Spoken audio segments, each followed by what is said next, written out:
Olá, meus amores, tudo bom com vocês? Espero que vocês estejam bem, as famílias de vocês estejam bem, torcendo para que isso tudo acabe logo, que a gente volte a estar junto. Eu tô com muita saudade de vocês. Bom, nós vamos a partir de agora entrar no volume 2 do livro. Espero que vocês estejam conseguindo aprender, que vocês estejam conseguindo realizar os estudos. Lembrando, qualquer dúvida, entrem em contato comigo. Façam anotações, resumos, anotem as perguntas e não deixem de tirar as dúvidas de vocês. Então vamos ao conteúdo de hoje? Revolução Francesa, módulos 9 e 10.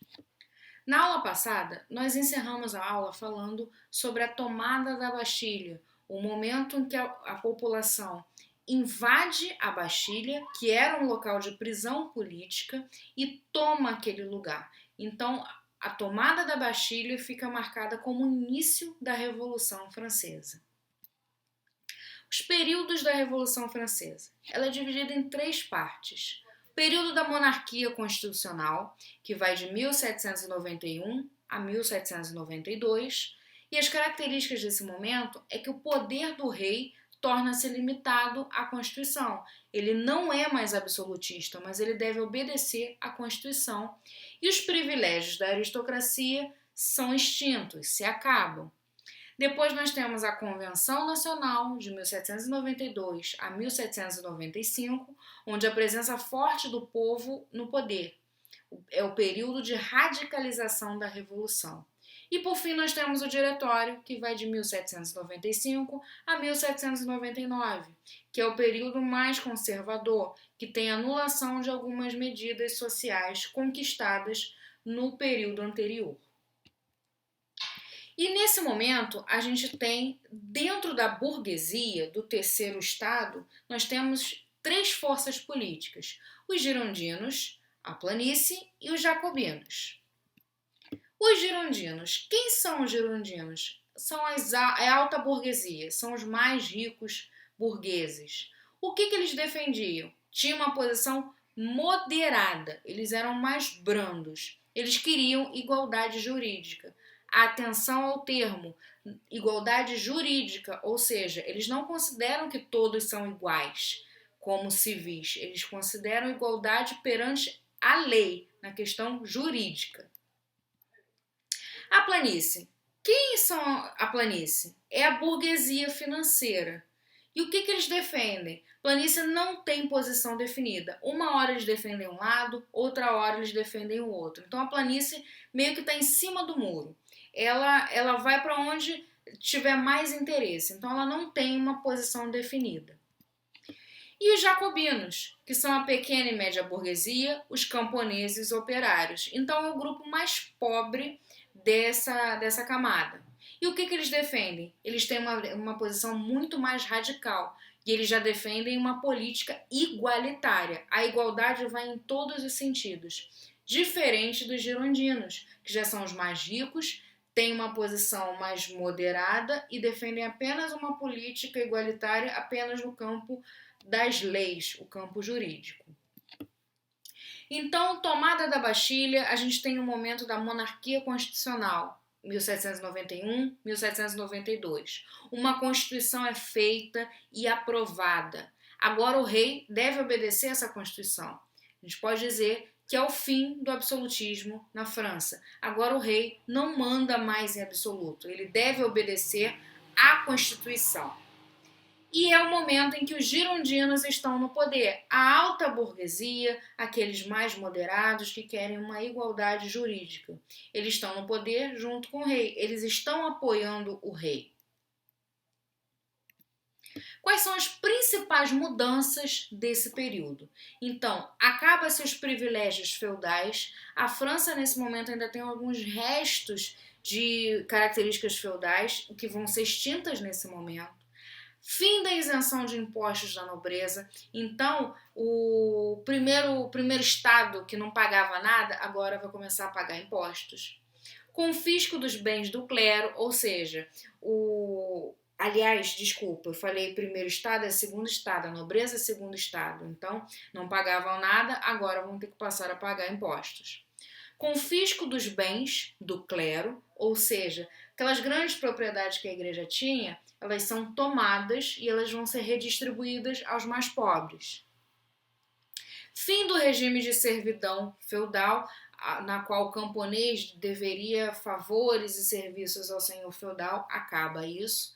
Há uma monarquia constitucional, ou seja, um rei que obedece à Constituição. Divisão dos três poderes, executivo, legislativo e judiciário. Essa é uma ideia iluminista de Montesquieu. Separação de igreja e Estado. Igreja tem uma função, Estado tem outra. Elas não estão mais juntas, não mandam mais juntas. E agora o voto é censitário. Opa, peraí, como assim voto? Embora não haja votação para o rei, há votação para os outros setores, para outros políticos. Então, a população poderia votar para escolher os seus representantes. O que é esse voto censitário? É um voto onde somente poderia votar quem possuísse uma determinada renda, um determinado valor em dinheiro.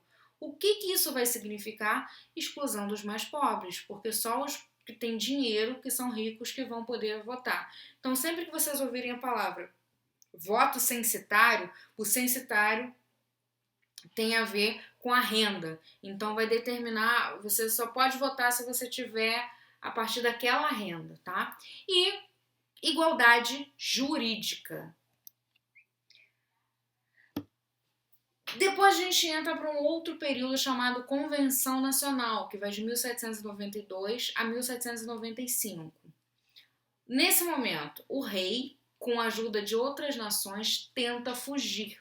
Então, outras nações apoiam o rei Luís XVI.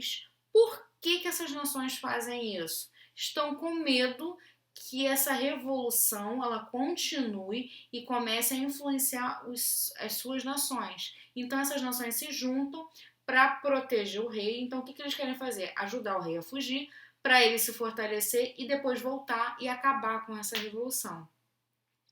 Só que ele é pego no meio do caminho e acaba sendo preso e condenado à morte junto com a sua esposa.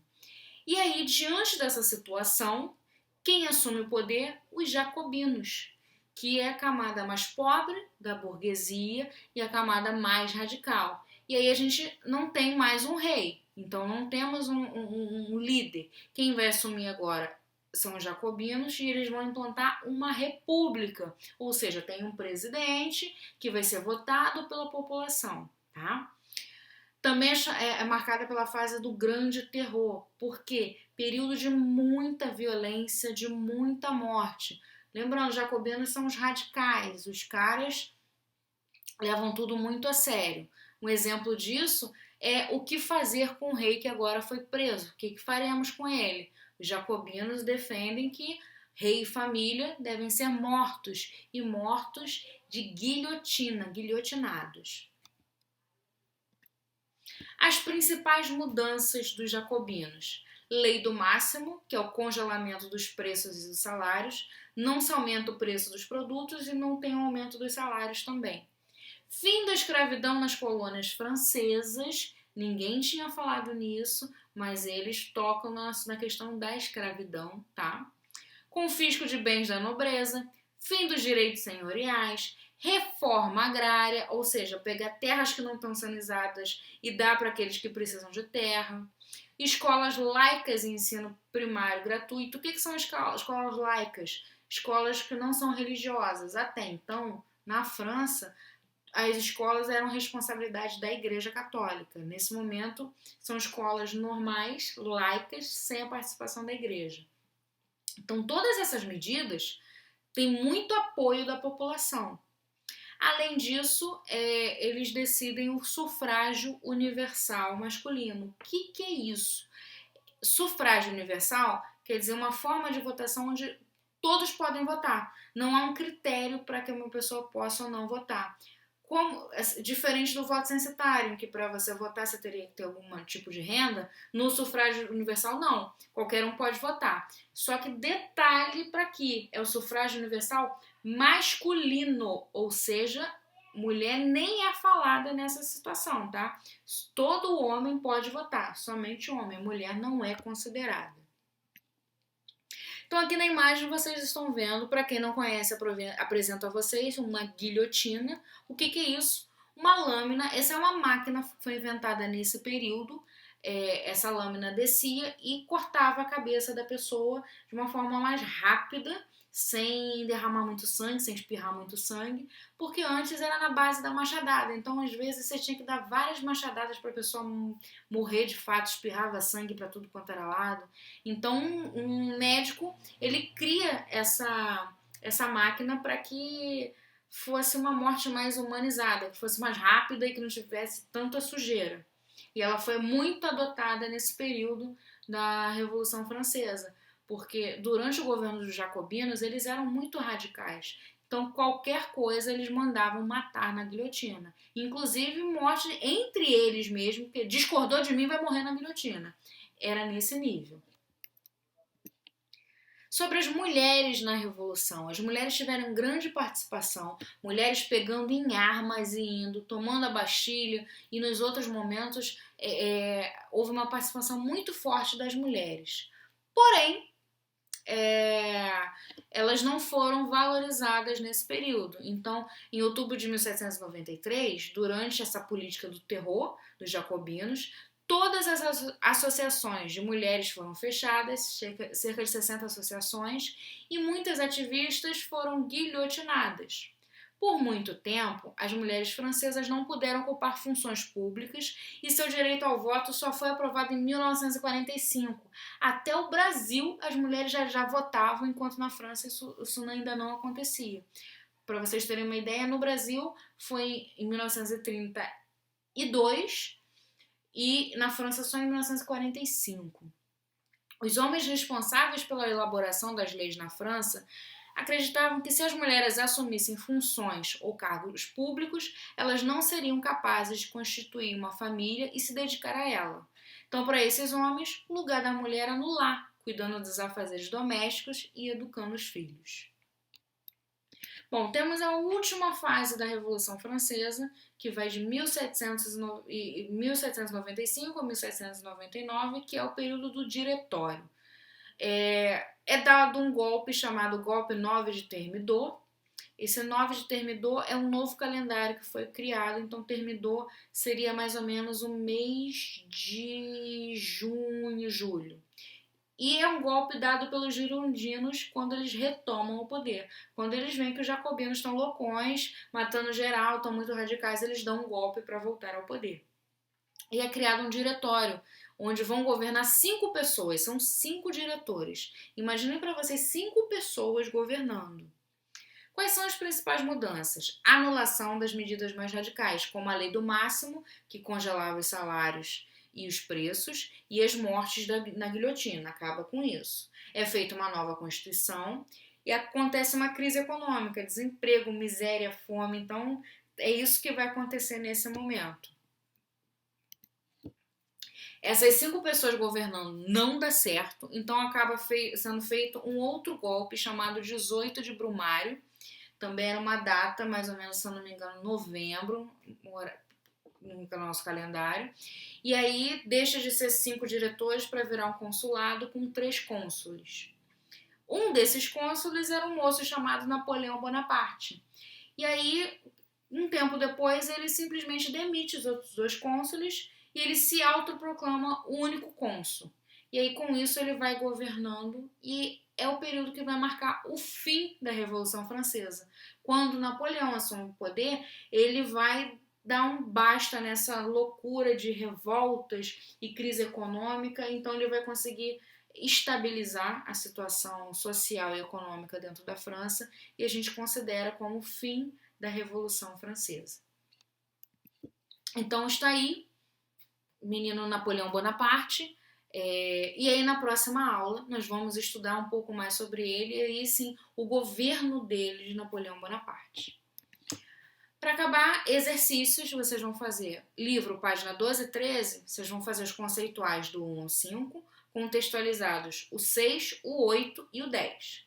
E aí depois vocês vão para o livro, a página 20 e 21, Conceituais 1 ao 5, aprofundamento só o 7 e 9, aliás, contextualizado 7 e 9 e aprofundamento 11 e 12. Bom, espero que vocês tenham conseguido compreender a matéria. Façam os exercícios do livro indicado no vídeo, os exercícios extras que eu vou passar. Acompanhem as aulas, acompanhem as correções e qualquer dúvida, só entrar em contato comigo. Fiquem com Deus e se cuidem. Beijo!